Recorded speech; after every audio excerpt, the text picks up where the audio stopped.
उसका चिन्ह पिता पुत्र पवित्रात्मा के नाम पर आमीन। आमीन। धन्यवाद धन्यवाद धन्यवाद। हे पिता परमेश्वर, पिछली रात के लिए, आज के पूरे दिन के लिए, शाम रात के लिए पिता हम धन्यवाद देते हैं कि आपने अब तक हमें जीवित, सुरक्षित और अचानक मरण से बचाया। हर अप्रिय घटना से, हर दुर्घटना से, हर एक्सीडेंट महामारी से बचा, उसके लिए धन्यवाद। दुनिया में न जाने कितने लोग हैं जो आज का दिन नहीं देख पाए परमेश्वर, पर आपने हमें और हमारे इस छोटे से परिवार को प्रभु, जो आपके बेटे बेटी हैं, सबको आपने जीवित, सुरक्षित और अचानक मरण से बचाया, उन्हें संभाला, बचाया, उसके लिए धन्यवाद। पिता आज तक जो भी हमसे जाने अनजाने हम गलती गुनाह हुआ हो, उसके लिए हमें क्षमा कीजिए, दया कीजिए, कृपा कीजिए, हमें दंड ना दीजिए, हमारे कर्ज गुनाह अपराध क्षमा कीजिए, ताकि हम आपके कहे अनुसार जीवन जिए, पाप गुनाह से दूर रहें, पवित्रताई और खराई में चल सके। इस योग बनाइए प्रभु, आपकी स्तुति हो, महिमा हो, प्रशंसा हो, आपकी बड़ाई हो। पिता आपकी जय जयकार हो प्रभु, आपको धन्य धन्य धन्य कहते हैं प्रभु। इस घर के चारों अपने स्वर्गदूतों का पहरा लगाइए। कोई भी दुष्ट कृत्यां, दुष्ट की बातें, दुष्ट का गणना इस घर में, हमारे जीवन, शरीर, प्राण, आत्मा और आपके बेटे बेटी जितने ऑनलाइन है परमेश्वर, न उनका जीवन, न शरीर, प्राण, आत्मा, न घर परिवार में कभी काम ना करें प्रभु। अपने लहू में छुपाइए, आपके कहे अनुसार उनका जीवन हो, पाक और पवित्र जीवन जी सके। इस योग बनाइए प्रभु। जब आपके भजन और गीत को गाएं, हमारे जीवन से आपको महिमा मिले। सारी बातों को आपके चरणों में रखते हुए विनती यीशु के नाम पर अब्बा पिता आपसे मांगते हैं, सुनिए और दया से ग्रहण कीजिए। आमीन। पवित्र मुझे बना दे प्रभु, शुद्ध मुझे कर दे प्रभु, पवित्र मुझे बना दे प्रभु, शुद्ध मुझे कर दे प्रभु, ताकि तेरे जैसा दिखूं, हाँ ताकि तेरे जैसा दिखूं। पवित्र मुझे बना दे प्रभु, शुद्ध मुझे कर दे प्रभु, पवित्र मुझे बना दे प्रभु, शुद्ध मुझे कर दे प्रभु, ताकि तेरे जैसा दिखूं, हाँ ताकि तेरे जैसा दिखूं। शरीर की अभिलाषाओं पर, शैतान की सारी ताकत पर, शरीर की अभिलाषाओं पर, शैतान की सारी ताकत पर विजय मैं पाऊं, जय मैं पाऊं, विजय मैं पाऊं, जय मैं पाऊं, ताकि तेरे जैसा दिखूं, हाँ ताकि तेरे जैसा दिखूं। पवित्र मुझे बना दे प्रभु, शुद्ध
यीशु नाम की जय जय हो।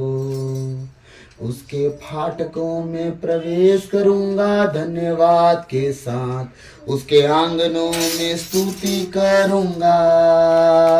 मैं गाऊंगा यह दिन परमेश्वर ने बनाया, मैं खुश हुआ के आनंदित किया। उसके फाटकों में प्रवेश करूंगा धन्यवाद के साथ, उसके आंगनों में स्तुति करूंगा। मैं गाऊंगा यह दिन परमेश्वर ने बनाया, मैं खुश हुआ के आनंदित किया। आनंदित किया मुझे आनंदित किया, मैं खुश हुआ के आनंदित किया। आनंदित किया मुझे आनंदित किया, मैं खुश हुआ के आनंदित किया। यीशु नाम की जय जय हो, यीशु नाम की जय जय हो, यीशु नाम की जय जय हो, यीशु नाम की जय जय हो। जब परमेश्वर की आत्मा मेरे दिल में है, मैं गाऊंगा आनंद से। जब परमेश्वर की आत्मा मेरे दिल में है, मैं नाचूंगा आनंद से। जब परमेश्वर की आत्मा मेरे दिल में है, ताली बजाऊंगा आनंद से। मैं गाऊंगा मैं नाचूंगा, ताली बजाऊंगा आनंद से। मैं गाऊंगा मैं नाचूंगा, ताली बजाऊंगा आनंद से। जब परमेश्वर की आत्मा मेरे दिल में है, मैं गाऊंगा आनंद से। ना तो बल से ना शक्ति से, बस तेरी आत्मा के द्वारा हम हाथ उठाकर गाएंगे, यीशु तेरा नाम रहे ऊंचा। हम हाथ उठाकर गाएंगे, यीशु तेरा नाम रहे ऊंचा। स्तुतियों के बीच में विराजमान प्रभु, तू बढ़े और मैं घटूं। स्तुतियों के बीच में विराजमान प्रभु, तू बढ़े और मैं घटूं। तू बढ़े मैं घटूं। मेरे जीवन से महिमा तुझे मिले, तू बढ़े मैं घटूं। मेरे जीवन से महिमा तुझे मिले। Thank you Lord Jesus. हाँ प्रभु, हमारे जीवन से तुझे महिमा मिले परमेश्वर। हम तुझ में घटते जाएं तो हम में बढ़ता जा। खुदावन हम पर दया कर, अपनी कृपा कर प्रभु, हम पर दया कर, अपने अनुग्रह की दृष्टि लगा खुदावन। ओ परम प्रधान परमेश्वर प्रभु, हम तेरे छाया में ठिकाना पाना चाहते हैं प्रभु। हमें ठिकाना दे, हमें छाया दे खुदावन। हम तेरे कहे अनुसार जीवन जीना चाहते हैं। पवित्र आत्मा जी हम पर दया कीजिए। हे यीशु मसीह हम पर दया कीजिए। अब्बा पिता हम पर दया कीजिए, दया कीजिए, दया कीजिए। हमारे जीवन की सारी कमी घटियों को, गलती गुनाहों को क्षमा कीजिए। हमें पवित्र और खरा बनाइए प्रभु। हम आपके कहे अनुसार जीवन जिए।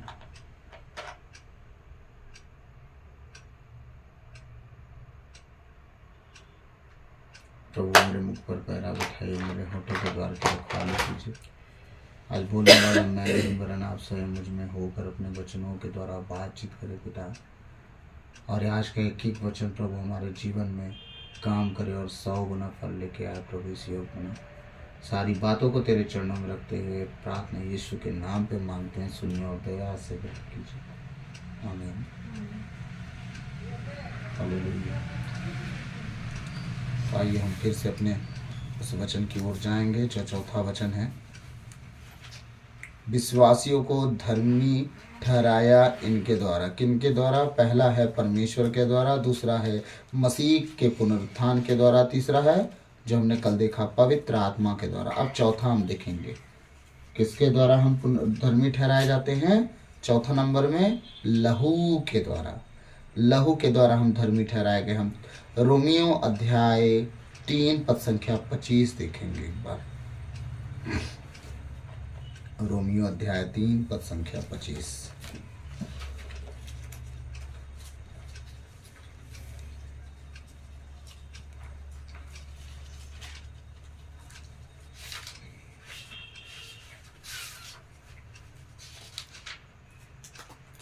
उसके लहू के द्वारा हम धर्मी ठहराए गए हैं। चलिए हम इस वचन की ओर जाएंगे। सबको मिल गया? मेरे साथ निकालेंगे सब लोग। रोमियो पेज नंबर 235 में मिल जाएगा, सब लोग निकाल लें। हालेलुया।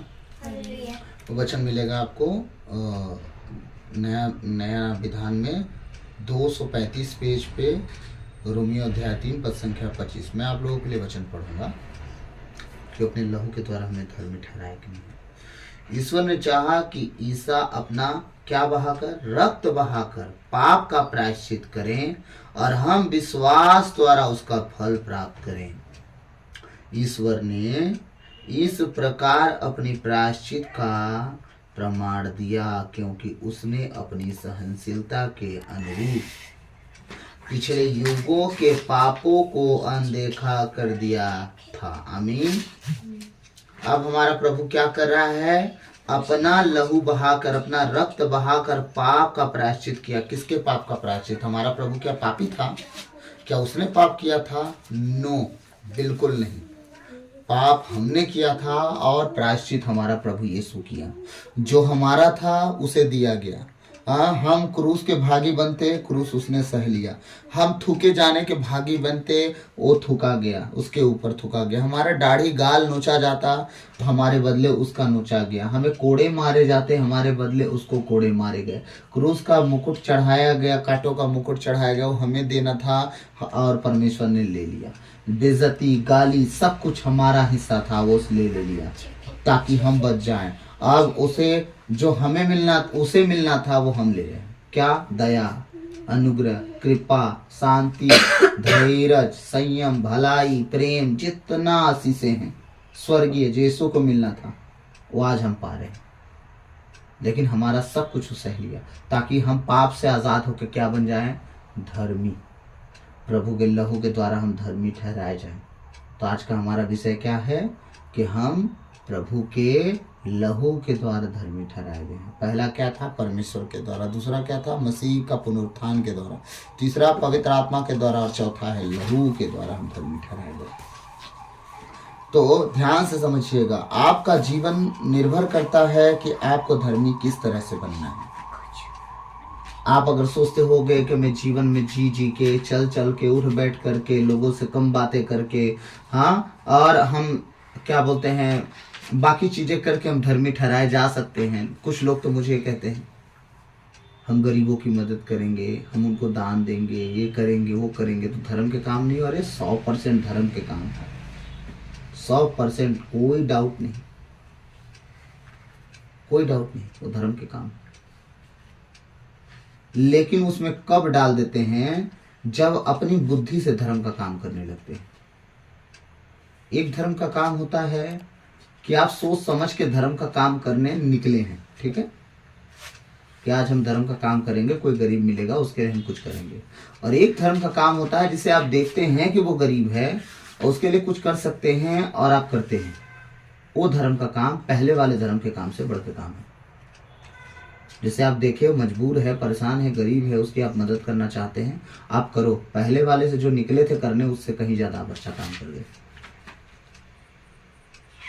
क्योंकि इत्तेफाक से वो आपको मिला, इत्तेफाक से वो आपको जुड़ा, इत्तेफाक से उसकी जरूरतें आपको देखी, इत्तेफाक से आपने पूरा किया। और धरती पर इत्तेफाक नाम की कोई चीज नहीं है। अब उनको, है ना, कौन समझाओ? इत्तेफाक धरती पर कुछ नहीं होता है। परमेश्वर कहता है वचन में कि उसकी मर्जी के बिना धरती पर एक पत्ता भी नहीं हिलता। तो इत्तेफाक से कोई किसी को नहीं मिलता।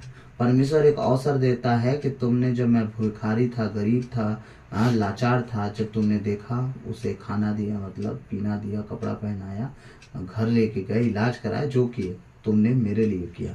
अब परमेश्वर क्या कर रहा है? वो अवसर जो आपको दिया, वो अवसर आपके लिए कीमती अवसर था। आज जैसे हमारे घर पे मांगने आई थी, मुश्किल से 22-25 साल की रही होगी वो बहन जो आई थी मांगने। हाँ, जिस बच्चे को लेके आई थी उसका सर भी ढकी थी, और आई है क्या करने? मन्नत मानी हूँ, पैसा दे दिए, जाऊंगी कौन माई के पास, है ना। इसके बाद उसका मेकअप एकदम बाहर आ जा रहा था, इतना लिपस्टिक वगैरह मार के रखी थी। कभी कभी तो मुझे टेंशन होता है कि ये लोग कर क्या रहे हैं, किस चीज का एजेंडा लेके घूम रहे हैं लोग। छोटे से बच्चों को गोदी में लेके आ जाएंगे, माँ कुछ और बने रहेगी, लड़का किसी और का लिए रहेंगे। हाँ, मेच्योरिटी नाम की कोई चीज होती है ना, वो दिखता ही नहीं है, और मांगना शुरू करते हैं। अब ऐसे जगहों पे आप दान भी दे रहे हो तो आप पहले सोचो कि आप दान किसको दे रहे हो। हाँ, जो एकदम छम छाम बन के चल रहे हैं और कह रहे हैं हमें चाहिए मदद आपसे, लिपस्टिक का कलर तक नहीं उड़ रहा है, सज धज के भी मांग रहे हैं। बताइए कहाँ का मांगना हो भाई। वो ऐसा बेस बना के चले कि अगर वो अभी बोला जाते कि कौन कास्ट के हो, तो वो हिंदू भी बोल सकती थी, मुसलमान भी बोल सकती थी, क्योंकि आधा कपड़ा तो काला रखी थी, बुर्का वाला कपड़ा, हाँ, जो बच्चे को उड़ा के रखी थी, और उसका पूरा गेटअप हिंदू वाला था। पता नहीं वो क्या बोलती, मैं तो ये समझ नहीं पा रहा था कि झूठो बोल सकती थी। इसीलिए मैं बोला बाहर ही रुकिए, मैं आता हूँ थोड़ी देर में, रुक जाए 2 मिनट दीजिए, मेरे काम कर रहा था।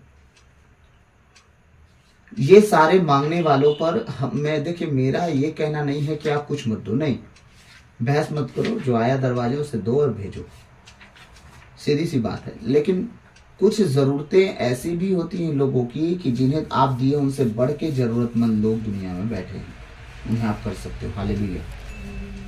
प्रभु का वचन, हम किसी और विषय में क्या बात करें, हम प्रभु के विषय में जाते हैं। ईश्वर ने चाहा कि ईसा अपना रक्त बहाकर, किसने चाहा? यीशु मसीह खुद चाहे कि अपना रक्त बहा दे? हमने खुद चाहा कि यीशु मसीह हमारे लिए अपना रक्त बहा दे? नहीं, पिता परमेश्वर खुद चाहा कि अब ये इंसानों के लिए अपना रक्त बहा दे। मैं चाहता हूं ताकि बच जाए, क्योंकि इसका प्रेम इंसानों के प्रति मैंने देखा है। कितनी बार ये इंसानों के लिए रोया, कितनी बार इंसानों के लिए रोया, इंसान बच जाए। रात रात भर दुआ करता था, रोता था कि प्रभु इंसानों को बचा दे, मेरे साथ भले कुछ करेंगे लेकिन इन्हें माफ कर देना। हाँ, लाजरस मर गया तो भी इंसान के लिए रोया। हाँ, प्रभु रोता क्यों था? परमेश्वर से दुआ करता था कि प्रभु इन्हें क्षमा कर देना, थैंक यू लॉर्ड, इन्हें, इनके ऊपर कृपा करना, ये लोग मेरे साथ कुछ भी करें इन्हें माफ करना। जब परमेश्वर देखा कि मेरे बेटे का प्रेम इंसानों से लगा हुआ है, तब ईसा मसीह के लिए वचन क्या पढ़ा जा रहा है? लिखा है वचन, ईश्वर ने चाहा कि ईसा अपना रक्त बहाकर पाप का प्रायश्चित करे। किसने चाहा? पिता परमेश्वर ने खुद चाहा कि ईसा अपना रक्त बहा दे और पाप का प्रायश्चित भी कर दे। अब कोई दिक्कत नहीं। हमारा पिता, सोचिए, यीशु के दया को देख के हमारा पिता भी दयालु हो गया कि चल तेरा ही मर्जी है ना, कर ले, अच्छा जैसा ठीक लगे। कभी कभी होता है ना बाप बच्चों में, जब बच्चे खूब जिद करते, चलो अच्छा कर दो। लेकिन ऐसा बाप था हमारा, जो हमारे बाप का बाप था, मतलब दादाजी हमारे, पिता परमेश्वर, है, कि अपने बेटे के जिद के कारण उसका लहू भी बहने दिए, उसे मार भी खाने दिए, क्रूस पर भी चढ़ने दिए, थूकने भी दिए, और यहाँ तक कि कांटों का मुकुट भी पहनने दिए। आज के माता पिता अपने बच्चों को इसलिए छोड़ देंगे कि जाए कोई मार दे? हाँ, 2 थप्पड़ कोई मारे भला माँ बाप के सामने, धर्म के काम के नाम पे, फिर देखिए कैसे टूट पड़ते हैं। लेकिन हमारे पिता परमेश्वर जो 12 पलटनों का पलटन भेज देता, वो तो भी कुछ नहीं किया यीशु के लिए। शांत रहा। किस कारण? मात्र यीशु मसीह के कारण।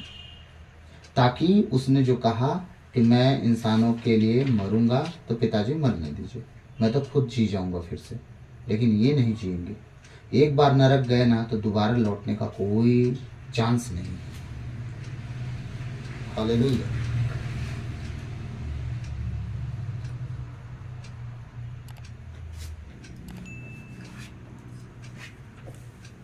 और यही कारण था कि यीशु मसीह अपनी जान दिए ताकि हम सब दोबारा मिल सके प्रभु को, और प्रभु हमें नरक में ना जाने दे।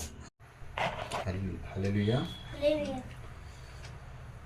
एक बात ध्यान में रखिएगा, परमेश्वर अपने बेटे को हमारे लिए सिर्फ बलिदान के चलते, अदन की वाटिका में जब आदम हेवा ने पाप किया, परमेश्वर ने बलि चढ़ाया और चमड़ा पहनाया। जिस जीव का बलि चढ़ाया उनके पापों के प्रायश्चित के लिए तो चढ़ाया। फिर वो नंगे तो जा रहे थे, लेकिन परमेश्वर चमड़े से उनके लिए एक क्या बोलते हैं कपड़ा पहनाया, मान लीजिए, तो वो बलिदान का ही था। बलिदान, हाबिल काइन की हत्या बलिदान, ठीक है, समझते जाइएगा। ये सारी बातें पर जब हम ध्यान देते हैं तो जगत में जब प्रभु ने देखा कि सब लोग बलिदान नहीं चढ़ा पाएंगे, सब लोग भेड़ बकरी नहीं दे पाएंगे, तो परमेश्वर ने कहा कि एक काम करते हैं। यीशु मसीह ने कहा कि काम कर, मेरे से पाक और पवित्र निर्दोष बलि तो कुछ होगा नहीं। निर्दोष बलि चढ़ाया जाता था ना। पिता ने कहा हाँ, तो प्रभु ने कहा होगा कि काम करता हूँ पिताजी, मैं ही जाता हूँ, पूरी दुनिया के लिए इकट्ठा मैं ही मरता हूँ, और उन लोग को भेड़ बकरा चढ़ाने की जरूरत नहीं पड़ेगी, एक ही बार में हो जाएगा सब कुछ, फिर धन्यवाद का बलिदान काफी रहेगा। लेकिन आज क्या हम धन्यवाद का बलिदान चढ़ा पाते हैं प्रभु को? आज यही भारी हो गया, बकरा भेड़ चढ़ पाता लोगों से? 100 रुपया तो निकलता नहीं गिरजा में दान देने के लिए। 10,000 कमाते थे, 1,000 तो 10 मास निकल नहीं पाता, तो 5,000 का बकरा चढ़ पाएगा हर पाप के लिए? सुबह शाम बकरा चढ़ता था, भेड़ चढ़ते थे वहां पर, सुबह शाम पाप बलिदान के लिए। दिन भर में कितने पाप हो जाते हैं, कैसे करते हैं? उनके पास तो लाखों भेड़ थी, आपके पास क्या बची? अब तो बिक जाओगे। तब परमेश्वर ने अपना लहू बहा दिया, जान दे दिया, ताकि तुम धन्यवाद का बलिदान चढ़ा दो कि प्रभु तूने माफ किया उसके लिए धन्यवाद, तूने दया दिखाई इसके लिए धन्यवाद।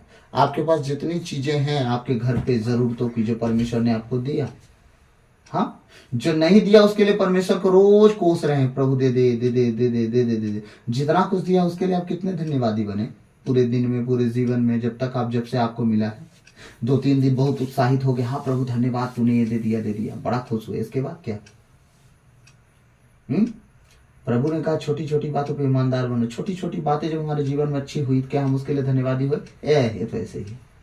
तो हेलीकॉप्टर उतार के ग्राउंड में हमारे खड़ा कर देगा, तब कहेंगे हम हाँ प्रभु हेलीकॉप्टर दे दिया, तो बोलेगा अब चला, क्योंकि कल तो हम धन्यवाद देना भूल गए ना। बोलेगा लाओ पेट्रोल, चढ़ो। कैसे चढ़ते हो? पायलट का सैलरी हेलीकॉप्टर से दे दिया मैं, अब उड़ो। क्योंकि जिस दिन आया उसी दिन हमसे धन्यवाद निकलता है, इसके बाद हम भूल जाते हैं। हाँ, याद रखिएगा, मूसा भी हनोक की तरह उठा लिया जा सकता था, समझ गए? लेकिन मूसा की एक गलती के कारण, मूसा के मरने के बाद उसका शरीर धरती पर रह गया, उसकी आत्मा परमेश्वर के पास पहुंच गई। इसका मतलब यह है कि प्रभु यीशु के स्वरूप में हनोक था इसलिए उठाया गया, प्रभु यीशु के स्वरूप में एलिया था इसलिए उठाया गया। लेकिन मूसा क्यों नहीं उठाया गया? मूसा उठा लिया जाता, उसका स्वरूप रूपांतरण हो चुका था, उसके चेहरे से तेज निकलना शुरू हो चुका था। वो जब इजरायलियों से देखते थे मुंह के बगल भुइयां गिर जाते थे जमीन में, वो बदलना शुरू हो गया था। बस सब ठीक होने लगा था, शैतान उकसा दिया, 2 लाठी जाके चट्टान पे मार दिया। चट्टान से मात्र कहना था पानी दे, बस। लेकिन गुस्सा के मारे चट्टान पे 2 लाठी धर दिया। परमेश्वर की आज्ञा सबके सामने टाल दिया मूसा, और परमेश्वर इसी बात से गुस्सा हो गया। तब क्या हुआ? अब देखते जाइएगा, जो बताने जा रहा हूं ध्यान से सुनिएगा। तब क्या हुआ? परमेश्वर जब मूसा मरा तो उसकी कब्र धरती पे बनी, स्वर्ग में उठा ले नहीं लिया गया। लेकिन जब हम याकूब का पत्र पढ़ते हैं तब हमें पता चलता है याकूब के पत्र में हमें पता चलता है कि यहाँ मूसा का शव लेने स्वर्गदूत आया। इसका मतलब वहां जाके कंप्रोमाइज हुआ होगा सब कुछ कि पिता परमेश्वर ये लोग चिड़चिड़वा के रख दिए थे, मेरे को तंग कर दिए थे। आप तो खुद देखें कितना तंग किए थे इजरायली लोग, कोस के रख दिए थे, हमें खाना दे, हमें पानी दे, मरने के लिए लाया, ये किया वो किया, यही बोल बोल के अपने लिए श्राप ला दिए। और जितना उन्होंने बोला तूने कर दिया। 40 साल तक रेगिस्तान में वो बार बार बोलते रहे तू मरने के लिए लाया कब्रिस्तान, कम पड़ गए क्या, मरने के लिए लाया कब्रिस्तान का। उनकी बातें उन्हीं पे लग गई और तू सच में उनके लिए कब्र बना दिया। फिर उनकी मूड भरी बातें उन्हें कनान देश नहीं जाने दिया। उनके बाल बच्चे गए, वो नहीं जा पाए और 40 साल तक वहीं घूमते रहे और कब्रिस्तान में ही गड़ते गए, वो मर गए। कब्र उनके लिए कनान देश नहीं मिला। अब देखिए जब वहां कंप्रोमाइज हो गया होगा कि अच्छा ठीक है चलो मूसा अपने शरीर में रहेगा, उसको दूसरे शरीर की जरूरत नहीं, जाओ उसका शरीर लेके आओ। तब हम जो पढ़ते हैं याकूब का पत्र, हमें पता चलता है जब स्वर्गदूत परमेश्वर के आत्मा सब आए यहाँ क्या लेने, मूसा का शव, मिखाइल भी आए, शैतान पकड़ लिया है मूसा गलती किया था, उसका शव स्वर्ग नहीं जाएगा। तो वहां पवित्र आत्मा उससे लड़के झगड़ के स्वर्गदूत प्रधान दूत मिखाइल उससे लड़ाई करके उसे भला बुरा नहीं बोले। लूसीफर भला बुरा बुरा, शैतान जो था उनसे भला बुरा बोला, वो नहीं बोले। उन्होंने एक बात कहा, बड़े छोटों का लिहाज पहले तू बनाया गया था तो तेरा लिहाज मैं मानता हूं, लेकिन अब तुझे प्रभु डांटेगा, मैं अब तुझे कुछ नहीं कहूंगा। तब यीशु मसीह खुद आए और मूसा का शव लेके गए। समझ गए? अब देखिएगा दो व्यक्ति, दो तरह का फर्क। एलिया भी तो गया ना, उठा लिया गया, ठीक है। हाँ तो कौन, अब सबसे बड़ा कौन है? मिखाइल। जब मिखाइल लूसीफर से लड़ाई नहीं तो कौन आएगा? हमारे यीशु मसीह के अलावा कोई है लड़ने वाला? फिर शैतान का फन वही ना कुछ लेंगे, और कौन कुछ लेगा, सीधी बात। अब देखिए एलिया भी तो था ना, उठा लिया गया। एलिया में और मूसा में कितना फर्क है मैं गिनाऊं आज। परमेश्वर मूसा से कहा करता था तो मूसा काम करता था, सही है। जब परमेश्वर गुस्साता था तो मूसा हाथ पांव जोड़ के मना लेता था। लेकिन एलिया के केस में ऐसा नहीं था। एलिया सीधे बोलता था और परमेश्वर को काम करना होता था। परमेश्वर आकाश बंद, पानी नहीं बरसेगा, बस नहीं बरसेगा तो नहीं बरसेगा। एलिया के एक के चक्कर में जाने कितने मर गए हैं। 3 साल जब पानी नहीं पड़ेगा, विधवा बेचारी मरने वाली थी। सारपत में बहुत विधवाएं थी, लेकिन एक विधवा के घर में एलिया भेजा गया। क्यों? क्योंकि सबके घर में कुछ ना कुछ जुगाड़ हो गया होगा, लेकिन इस विधवा के घर में लाश था। इसने ये सोच लिया होगा मेरा छोटा सा बच्चा है, मैं जवान हूं, मैं किसी और के हाथ नहीं आने वाली कि मैं कलंकित होकर जीवन जीव, खाने के चलते मर जाना मुझे बेहतर लगता है। तब परमेश्वर ने कहा 60 साल से पहले किसी को विधवा मत कहना, 60 साल के ऊपर की स्त्रियों को विधवा कहना। ये सारी बातें परमेश्वर जानते हुए एलिया को उसी विधवा के घर में भेजा जो जवान भी थी, छोटा बच्चा भी था, लेकिन वो मरने के कगार पे थी, लेकिन अपना शरीर नहीं देती किसी को। तो मुझे खाने के बदले, मेरे बच्चे को खाने के बदले तुम मेरे इस्तेमाल कर लो। नो, खुददार महिला रही होगी। अब परमेश्वर उसी के घर में भेजा। एलिया जब आया टाइम, एलिया दुआ किया, स्वर्ग से आग गिरी कि नहीं गिरी? परमेश्वर ने नहीं कहा था एलिया तू जाना राजा अहाब के पास, उनसे बोलना आओ तुम पर्वत के ऊपर बलिदान चढ़ाना, तुम भी चढ़ाओगे हम भी चढ़ाओगे, जिसका परमेश्वर आग गिरा देगा वही, तो तुम बोल देना मेरे को, मैं गिरा दूंगा। नो, सब फैसला एलिया लिया करता था और काम परमेश्वर किया करता था। समझे? हाँ, तो यहाँ का कहानी देखिए। मूसा परमेश्वर से बात किया करता था, कैसे परमेश्वर उसे बुलाता था, उससे बोलता था, तब वो करता था। लेकिन एलिया के केस में ऐसा नहीं था। एलिया इनडायरेक्टली परमेश्वर से सीधे अनुमति दे देता था और अनुमति काम करते थे परमेश्वर। आप कहोगे कि एलिया इतना बड़ा तोप था, क्या वो अनुमति देगा परमेश्वर को कि परमेश्वर काम करेगा? भैया थोड़ा ध्यान दो। उपस्थित जान के चलने वाला अगर कोई सेवक है परमेश्वर का, तो सेवक नहीं रह जाता, वो उसका मित्र बनता है। अब्राहम मित्र था परमेश्वर का। हाँ, तो एलिया पहले नहीं आया था, अब्राहम पहले आया था, भूलिएगा नहीं। जब परमेश्वर अब्राहम को मित्र ठहरा लिया तो आने वाली वंशज अब्राहम से ज्यादा धर्मी था एलिया, भूलिएगा नहीं। अब्राहम संसार में रहता था, पाप गुनाह किया, अपने लड़का लोग को घर से निकाला। तो समझिएगा इस सब बातों को। कौन सा लड़का? वही इस्माइल, लड़का ही तो था उसका। हाँ, परमेश्वर उसके पत्नी के कहे, परमेश्वर के कहे मान गया, निकाल दिया। एलिया के केस में था ही नहीं, दुनियादारी कोई झंझट ही नहीं था। वो संसार में अकेला था सिर्फ परमेश्वर के साथ। हाँ, उसने बोला और परमेश्वर को करना पड़ा। क्यों? मित्र बना था वो, उनके साथ सहयोगिता में रहा करता था, रात दिन परमेश्वर को उपस्थित जान के चला करता था। एलिया चल, तुझे राजा बुलाया है। मैं अगर जीवित परमेश्वर का सेवक हूं और उसके उपस्थित जान के चला फिरा करता हूं तो स्वर्ग से आग गिरे और ये भस्म हो, 50 टुकड़ी खत्म। स्वर्ग से आग गिरी या तुरंत निपट गए। एलिया मस्त पहाड़ की चोटी बैठ के पैर हिला रहा होगा। ठीक, दूसरी टुकड़ी फिर से आ गई, चल तुझे राजा बुलाता है। तो मैं भी तो कह रहा हूं परमेश्वर आग उतरे और इन्हें जलाए, दूसरी टुकड़ी खत्म, भस्म, है ना। ये लोग भूल गए थे कि वही एलिया है, कि स्वर्ग से इसके कहने से आग भी बरसा और बलिदान भी ग्रहण कर लिया गया था परमेश्वर का। तीसरी टुकड़ी का जब प्रधान सेनापति आया तो बोलता है, देख तू मुझसे क्रोध मत करना, तो अपने दास के ऊपर अनुग्रह कर, बात सुन। तू अगर नहीं जाएगा तो वहां राजा हमें मार देगा, तुझे जाना ही तो है। देखिए उस बोलने के तरीके में उस एलिया का कितना माइंड चेंज हो गया। और उसे मारा नहीं वो परमेश्वर से विनती करके कि आग गिरे उसके ऊपर, नहीं, उसके साथ गया वो। तो यहाँ क्या देखने को मिला? मूसा से परमेश्वर आज्ञा दिया करता था, लेकिन एलिया परमेश्वर को खुद कहा करता था परमेश्वर ये तू कर, और परमेश्वर कहता था, करता था, सारी चीजें पलट जाती थी। मेरे साथ दो कंडीशन हुआ है। एक कंडीशन में मैं दुआ किया हूं, परमेश्वर सही किया है, और दूसरे कंडीशन में मैं किया हूं, परमेश्वर ठीक उल्टा भी किया है। राइट नाउ कोई दिक्कत नहीं परमेश्वर को मेरी बात को मानने से। क्यों? क्योंकि मैंने देखा कि सामने वाला व्यक्ति नम्र और दीन होके मुझसे अर्जी किया कि मैं दुआ करूं कि उसके जीवन में बदलाव हो, परमेश्वर उसका काम करे।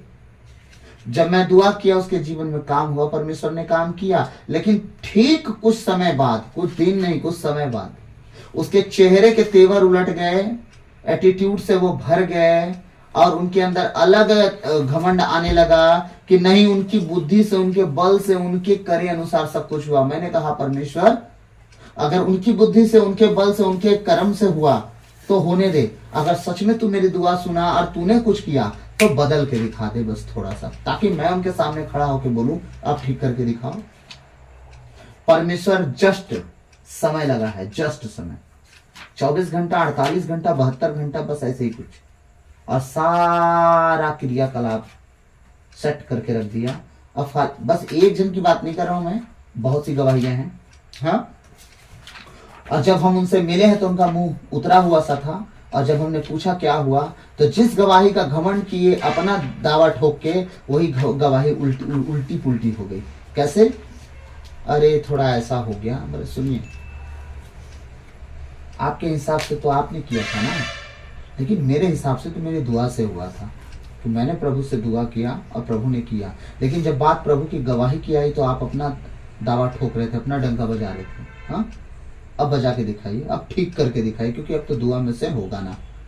मैं इस मैटर में तो दुआ कर नहीं सकता अब, क्योंकि परमेश्वर से मुझे मार नहीं खानी है। प्रभु है वो, ठीक है, वो प्रभु है, मित्र बना है। इसका मतलब ये नहीं कि मैं उसे दबाते रहूंगा जो मन में आएगा वो बोल के। वो गुस्साएगा तो थप्पड़ मुझे भी पीटेगा। कैसे? तेरे घर का नौकर हूं का मैं? है मित्र बना लिया तो बहुत भाव खाएगा। तो जब राजा मित्र बनता है ना, तो राजा भी समझना है उसको, सिर्फ मित्र नहीं समझ लेना है, ये भी समझना है राजा भी है वो। कनेठे का दिमाग ठीक हो जाएगा सब। इसीलिए मैं ना दोबारा इस बात के लिए दुआ नहीं करता हूँ कि प्रभु अब सब ठीक कर दे ताकि मैं गवाही दिलवा दूं। मत दे गवाही, तू जा साइड में यार, मत दे गवाही, तेरी गवाही के लिए नहीं पड़ा है। लाखों लोग दुनिया में प्रभु की गवाही दे रहे, तेरी गवाही से नहीं अटका है कुछ। हमारे प्रभु को तेरी गवाही की जरूरत नहीं है, तू निकल 12 के भाव में। परमेश्वर एक बार अवसर देता है, 2 बार अवसर देता है, 1000 बार अवसर देता है, लेकिन तुम जैसे होशियार चंदों के लिए एक भी बार अवसर मैं नहीं मांगूंगा। तुम्हें अगर गरज है, अब तुम तैयारी करो, तुम प्रभु के साथ घुटने टेको और तुम प्रभु से अब दया मांगो, कृपा मांगो कि जितना गवाही खराब हुआ है अब ठीक करे परमेश्वर। अगर ठीक करे तो गवाही दो, नहीं ठीक करे तो तुम निकलो। बस मुझसे अर्जी मत करो भैया, आप तो बहुत घमंडी हो। हाँ हूँ मैं, अपने प्रभु के नाम को खराब करने के नाम पे तो बहुत बेकार वाला घमंडी हूं मैं, सीधी बात। प्रभु ने कहा क्या घमंडी बनने के लिए? नहीं, लेकिन ये मेरा अलग एक जगह है कि मैं अपने प्रभु के नाम को किसी व्यक्ति के चलते किसी भी रीति से अगर प्रभु ने काम किया, अगर तुम गवाही नहीं दे सकते तो याद रखना, मुझसे आशा मत करना कि मैं तुम्हारी किसी रीति से हेल्प करूं, मदद करूं, दुआ करूं। कुछ नहीं हो सकता, मेरे से नहीं हो सकता। तुम मेरे परमेश्वर के नहीं हो तो मेरे तुम कुछ नहीं लगते। जब मैं अपना घर, गांव, परिवार सब कुछ छोड़ दिया, साइड हो लिया, अपने रिश्तेदारों को छोड़ दिया, अपने ससुराल पक्ष को छोड़ दिया, सब कुछ छोड़ दिया अपने प्रभु के लिए, तुम हो कौन भाई? तुम्हारा काम हो जाएगा, कल निकल लोगे। तुम्हारा मेरा कुछ बना ही नहीं है, कब बनेगा? तुम तो बस आए हो, तुम छुमंतर चाहिए तुमको, हो गया। लेकिन जब परमेश्वर सच में छुमंतर कर देता है, फिर तुम गुड़ गाते हो किसी और के। तब परमेश्वर जब ब्रेक लगा देता है, मेरे सामने तो गाना भी मत गुण, किसी और के सामने गान लेना। अगर मैं सुन भी लिया ना तो मैं ठीक उल्टा दुआ करूंगा, परमेश्वर उसके गुण को खत्म कर, ताकि गुण ना गाए, तेरे सामने घुटना टिकाए, ताकि वो समझे कि परमेश्वर तू देता है ना तो वो लेने भी जानता है। परमेश्वर का वचन कहता है जब वो देने पे आता है ना तो उसका हाथ कोई रोक नहीं सकता, लेकिन जब लेने पे आता है ना तो उसका हाथ कोई पकड़ भी नहीं सकता कि तू मत ले, ले भी लेता है। ऐसा परमेश्वर है। तो उस परमेश्वर को बहुत करीब से मैं जानता हूं, को कुछ भी कर सकता है, याद रखिएगा, कुछ भी। हालेलुया। तो हम किसके द्वारा धर्मी ठहराए गए? उसके लहू के द्वारा, कि वो लहू बहाए और हमारे पाप का प्रायश्चित करे और हम पाप से मुक्त होकर धर्मी ठहराए जाएं। आमीन। ईश्वर की कृपा से, किसकी कृपा से? ईश्वर की कृपा से सबों को मुक्ति में, सबों को मुफ्त में, मुफ्त में पाप मुक्ति का वरदान मिला है, क्योंकि ईसा मसीह ने सबों का उद्धार किया है। ईश्वर ने चाहा कि ईसा अपना रक्त बहाकर पाप का प्रायश्चित करें और हम विश्वास द्वारा उसका फल प्राप्त करें। ईश्वर ने इस प्रकार अपनी न्याय प्रियता का प्रमाण दिया। क्यों? कितना न्यायकारी है परमेश्वर हमारा, कितना न्याय से प्रेम करता है। न्याय प्रियता, हाँ, कितना न्याय से प्रेम करता है वो। उसी से वो हमें प्रमाण दिया, क्योंकि उसने अपनी सहनशीलता के अनुरूप पिछले युगों के पापों को अनदेखा कर दिया था।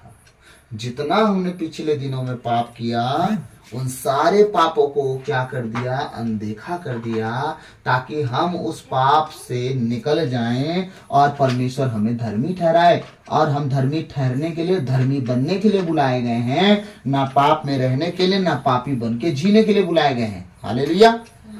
इसीलिए जब हम पापी बन के जीवन जिएंगे तो हम धर्मी नहीं हो सकते, लेकिन अगर हम जब धर्मी बन के जीवन जिएंगे तो सदा हमें परमेश्वर प्रेम करेगा और सदा परमेश्वर हम पर दया करेगा। मैं कभी कभी सोचता हूँ कि जब वचन मुझे कभी याद नहीं रहते, मेरे प्रभु का धन्यवाद हो, उनकी स्तुति हो, उनकी महिमा हो। जब वचन की जरूरत जहाँ पे जैसे पड़ती है, प्रभु मुझे याद दिला देते हैं, मेरे जबान पे रख देते हैं और वचन को मैं आप लोग के बीच में रखता हूँ। जितनी बातें आज कहानियों में चली, मूसा की हो गई, एलिया की हो गई, मैं हर समय याद नहीं कर पाता हूँ, लेकिन जब परमेश्वर की दया मुझ पर होती है कि मैं याद कर पाऊँ या ना कर पाऊँ, जब कंडीशन आता है वो मुझे याद दिला देते हैं और मैं बता पाता हूँ। तो ये मेरा प्रभु है जो दया से भरा हुआ है। उसने कहा है तुम बोलने के लिए चिंता मत करो कि तुम क्या बोलोगे, बोलने के लिए तुम्हें शब्द दिए जाएंगे। तो वो परमेश्वर हमारा परमेश्वर है। आमीन। तो प्रभु आज के वचन के द्वारा हम सबको आशीष दे। आज हम इतना ही देखेंगे, फिर आगे बढ़ेंगे क्योंकि समय लगभग हो गया है। तो प्रभु आप सबको आशीष दे, सबों को जय यीशु। और इस बात का ख्याल रखें कि प्रभु का लहू अगर हमारे लिए बहाया गया है, अगर प्रभु के लहू के द्वारा अगर हम धर्मी ठहराए गए, तो उसके लहू को खराब ना करें, उसके लहू को जाया ना जाने दें, उसके लहू को ऐसे ही ना बहने दें, ना बिगड़ने दें, ना उसे खराब होने दें।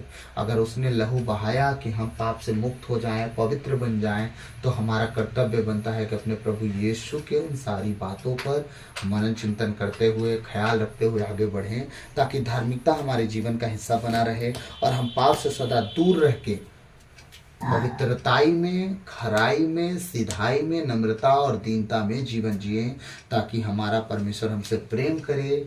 एलिया की तरह, हनोक की तरह, यीशु मसीह की तरह हम उठा लिए जाएं और धरती पे दूसरे आगमन का, नरक का अनुभव करने का हमारा जीवन जीने के लिए ना ठहराए जाएं। परमेश्वर की नज़र में हम धर्मी ठहराए जाएं और हम उसके लहू में अपने आप को धो के आगे बढ़ते जाएं। तो प्रभु आप सबको आशीष दे। आइए हम सब अंतिम प्रार्थना में जाएंगे। सर्वशक्तिमान महान परमेश्वर पिता, हम आपको धन्यवाद देते हैं, राजाओं के राजा, प्रभुओं के प्रभु, प्रभु यीशु मसीह, पिछली रात के लिए, आज के दिन के लिए, शाम रात के लिए पिता हम धन्यवाद देते हैं कि आपने अब तक हमें जीवित, सुरक्षित और अचानक मरण से बचाया। हर अप्रिय घटना से, हर दुर्घटना से, हर एक्सीडेंट, महामारी से बचाया, उसके लिए धन्यवाद पिता। आज तक जो भी हमसे मन वचन कर्म से अपना कर्तव्य पूरा ना करने जो हमसे पाप गुनाह हुआ हो, उसके लिए हमें क्षमा कीजिए, दया कीजिए, कृपा कीजिए। हमें दंड ना दीजिए, हमारे कर्ज गुनाह अपराध क्षमा कीजिए, ताकि हम आपके अनुसार जीवन जिए, पाप गुनाह से दूर रहें, पवित्रताई और खराई में चल सके, योग बनाइए। प्रभु मैं प्रार्थना करता हूँ, री खीली हानि हंते लब्री सबरून दानना कूर हल हो रहतो रबो शहले मेन दे रे लेबे। प्रभु उस बहन के लिए, प्रभु जिसकी माँ ने फ़ोन किया, परमेश्वर उस पर दया दिखाना, उसके सारे मन विचार को प्रभु ठीक कर और इधर उधर की बातों से निकाल। पिता मैं प्रार्थना करता हूँ, जितने तेरे बेटे बेटी हैं जो ऑनलाइन वचन सुनने वाले हों, परमेश्वर उनके ऊपर अपने अनुग्रह की दृष्टि लगा, उनके घर को, उनके परिवार को, उनके फैमिली के हर एक सदस्यों को, उनके फाइनेंस सपोर्ट को, उनके शारीरिक, आर्थिक, मानसिक हर एक भी परेशानी, विपत्तियों को, हर एक परिस्थितियों को तेरे चरणों में रखता हूँ प्रभु, अपने लहू में छुपा। कोई भी दुष्ट की युक्तियाँ, दुष्ट की बातें, दुष्ट का गढ़ उनके जीवन, शरीर, प्राण, आत्मा, मन, विचार में काम ना करने पाए। प्रभु अपने लहू के द्वारा उन्हें धर्मी ठहरा परमेश्वर, ताकि वो पाक पवित्र जीवन जी सके, इस योग बना। ओ प्रभु मैं प्रार्थना करता हूँ प्रभु, उनके जीवन के लिए, उनके घर, उनके परिवार के लिए प्रभु, उनके हर एक आर्थिक परिस्थितियों को ठीक कर परमेश्वर, उनके पैसों को तो संभाल परमेश्वर। वो इधर उधर के नाजायज़ खर्ची में डूब रहे हैं खुदावन, सारी नाजायज़ खर्ची बंद हो यीशु मसीह के नाम से खुदावन। मैं प्रार्थना करता हूँ, वो छेद करने वाली उनकी थैली या टोकरी को शैतान जो छेद करता है, मैं यीशु के नाम से उनके जीवन से निकालता हूँ। ओ परमेश्वर तेरी दया उन पर सदा बनी रहे, तेरे के अनुसार जीवन जिए। इस घर को, अपने आप को, अपनी बेटी और अपनी पत्नी को, अपने घर परिवार को आपके बलवंत हाथों में देता अपने लहू में छुपा परमेश्वर। कोई भी दुष्ट युक्तियाँ, दुष्ट की बातें, दुष्ट का गढ़ हमारे घर परिवार, शरीर, प्राण, आत्माओं को भी काम ना करने पाए प्रभु। सारी बातों को तेरे चरणों में रखते विनती यीशु के नाम पे बाप आपसे मांगता हूँ, सुनिए और दया से ग्रहण कीजिए, आमीन। Hallelujah hallelujah hallelujah hallelujah hallelujah hallelujah hallelujah. धन्यवाद धन्यवाद धन्यवाद Yeshu. Hallelujah hallelujah hallelujah hallelujah hallelujah. धन्यवाद धन्यवाद धन्यवाद Yeshu. Hallelujah hallelujah hallelujah hallelujah hallelujah hallelujah hallelujah hallelujah hallelujah. धन्यवाद धन्यवाद धन्यवाद Yeshu. Hallelujah hallelujah hallelujah hallelujah hallelujah. धन्यवाद यीशु, धन्यवाद यीशु, धन्यवाद यीशु, धन्यवाद यीशु। Hallelujah hallelujah hallelujah. धन्यवाद धन्यवाद धन्यवाद धन्यवाद धन्यवाद हे पिता परमेश्वर, पवित्र आत्मा, प्रभु यीशु मसीह, आप ही की स्तुति, आप ही को अनंत काल तक धन्यवाद धन्यवाद की विनती यीशु के नाम पर मांगता हूँ, आमीन। प्रभु की विनती, हे पिता हमारे, तू जो स्वर्ग में है, तेरा नाम पवित्र किया जावे, तेरा राज आवे, तेरी इच्छा जैसे स्वर्ग में है वैसे इस पृथ्वी पर भी पूरी होवे। हमारा प्रतिदिन का आहार आज हमें दे, और हमारे अपराध हमें क्षमा कर, जैसे हम भी अपने अपराधियों को क्षमा करते हैं, और हमें परीक्षा में न डाल दे, परंतु बुराई से बचा, क्योंकि राज्य और पराक्रम और महिमा सदा तेरी ही है, आमीन। क्रूस का चिन्ह पिता, पुत्र, पवित्र आत्मा के नाम पर, आमीन। सबको जय यीशु। प्रभु आपको खूब आशीष दें, आमीन। सबों को जय यीशु। प्रभु आप सबको खूब बहुतायत से आशीष दे, उसकी दया, उसकी कृपा, उसकी शांति, उसका संयम, धीरज, भाई, प्रेम, सब कुछ आपके साथ बना रहे। जिस तरह प्रभु यीशु जीवन जिए, आप भी जीवन जिए, आपका परिवार भी जीवन जिए, आपका परिवार भी माता मरियम और उनके पति जोसेफ और हमारे प्रभु यीशु की तरह आपका भी परिवार हो, आपका भी घर घराना हो, सदा आप प्रभु के प्रेम में और उसकी दया कृपा में बने रहें और प्रभु के साथ सदा चलते जाएं। प्रभु आप सबके साथ रहें, आप बचाए जाएं, आपका घराना बचाया जाए। यीशु की कृपा, यीशु की दया, यीशु की शांति आप सबके जीवन में काम करे। तो प्रभु आप सबको आशीष दे। God bless you all. और वचन को शेयर करें और बहुतों तक वचन पहुंचाया जाए, ताकि हम आगे आने वाले दिनों में जब हम रैप्चर, उठा लिए जाने के विषय में जब हम बात करें, तो कोई भी आपका घर परिवार ना छूटे, सब लोग वचन सुन पाएँ। इसलिए सबको मैं शेयर करने के लिए, इसलिए आप सबको अवसर भी दिया हूँ कि थोड़ा लेट में ही सही मैं आप लोग को वचन दूँ, ताकि आप के अपने जितने हों वो सारे वचन पा जाएं, ताकि वो निर्णय कर सके, चुनाव ले सके अपने जीवन में कि उन्हें स्वर्ग जाना है या नहीं जाना है, उठा लिए जाने में जाना है कि जो परमेश्वर आने वाले दिनों में जो विपत्ति भेजने वाला है, जो 7 साल का विपत्ति आने वाला है, उस 7 साल की विपत्ति के बाद जाने वाले हैं, वो सब तय वो करेंगे। इसीलिए उस तय करने के दिन तक उनको रहना है या नहीं रहना है, वो उनको तय करने के लिए अब समय दीजिए, ताकि जो वचन मैं दूं उन तक पहुंचे और कल के दिन आप दोषी नहीं ठहराए जाओगे। क्योंकि परमेश्वर ने एक बात हमसे कहा है, अगर तुम्हें कुछ बात पता है और जिसे तुम बता सकते हो, और अगर तुम उसे नहीं बताते हो, अगर सामने वाला मर गया या उस पर दोष लग गया या किसी तरह से पाप में चला गया, पाप के कारण उस पर सजा लग गई, तो उसका लेखा परमेश्वर आपसे लेगा। याद रखिएगा, मैं मजाक नहीं कर रहा हूँ, ये वचन में लिखा है। कभी मिलेगा वचन तो मैं पढ़ा दूंगा, क्योंकि लुड़ेक में ये बात मैंने बताया है, ठीक है। और यदि परमेश्वर एक कंडीशन और बोलता है, यदि आपको पता हो और आप किसी को बता सकते हो और आपने बताया और उस बात को उसने नहीं माना, तो याद रखिएगा आप पाप से मुक्त हो, परमेश्वर उसी को सजा देगा जिसने सुना और नहीं माना। इसीलिए मैं आप सबसे विनती करूंगा, ये बात परमेश्वर की आज्ञा समझ के रख लीजिए कि जो बात मैं आपसे कह रहा हूं आने वाले दिनों में रैप्चर उठा लिए जाने के विषय में जो वचन में देने वाला हूं, जिसमें पहले जो प्रभु में धर्मी लोग कब्र में चले गए हैं वो उठा लिए जाएंगे, फिर दूसरे में बच्चे उठा लिए जाएंगे, तीसरे में धरती पर जीवित मनुष्य जो प्रभु के सेवक हैं, जो दुख सह के प्रभु का काम कर रहे हैं और पवित्र खरा जीवन जी रहे हैं, वो उठा लिए जाएंगे। तो इनमें तीनों कंडीशन में हम जो जीवित हैं हम उसमें चले जाएं। क्या पता आपके एक मैसेज से दूसरा कोई अपना जीवन जीना सही कर ले, पवित्र जीवन जी ले, खरा जीवन जी ले, पाप गुनाह से दूर रहना सीख ले। हाँ, क्या पता आपके वजह से दूसरा बच ले, क्योंकि परमेश्वर ने खुद कहा, हो सके तो किसी को आग की भट्टी से हाथ बढ़ा के खींच लो तुम। हाँ, क्या पता आपके वजह से कोई और बच जाए। इसलिए मैं आप सबसे रिक्वेस्ट करूंगा, वचन को ज़्यादा से ज़्यादा शेयर करिएगा, ताकि जब हम स्टार्ट करें उससे पहले वो सब जुड़ जाएं जो आपके घर परिवार से हैं। सबके मोबाइल नंबर से सबसे आप बात करिएगा, फ़ोन करिएगा और भेजिएगा वचन के। आने वाले दिनों में जो वचन हमारा चलेगा, मैं एकदम डीप शिक्षा दूंगा, छोटी छोटी बातों पर ध्यान दूंगा। मैं पूरी बाइबल से वचन निकाला हूँ, इसीलिए इन सब बातों का ध्यान देंगे। एक छोटा सा वचन लेकिन पूरे बाइबल को हिला के रखा है, याद रखिएगा। तो प्रभु आज कि इन सारी बातों के द्वारा आप सबको आशीष दे, आप बचे, आपका घराना बचाया जाए, यीशु मसीह के नाम से आमीन। सबों को जय यीशु, गॉड ब्लेस यू। दमा खा आज के लिए, और दाउल्ला भी साथ साथ।